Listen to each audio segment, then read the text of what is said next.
বাংলাতে মহিলারা সুরক্ষিত না। যেখানে 50% উপরে মহিলা, সেখানে যদি মহিলারাই সুরক্ষিত, ল কলেজেই সুরক্ষিত না হতে পারে, এটা ল স্টুডেন্ট যেখানে পরে উকিল হবে, অন্যের জন্য লড়াই করবে, সেখানেই রেপ করে দেওয়া হয়। তো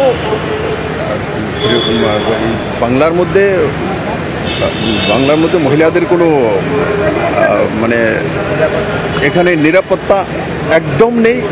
আর সবচেয়ে আমি বারবার দুর্ভাগ্য যে বাংলাতে মুখ্যমন্ত্রী সাহেব মমতা ব্যানার্জি একজন মহিলা মুখ্যমন্ত্রী, তার জন্য ধিক্কার জানাই আমি।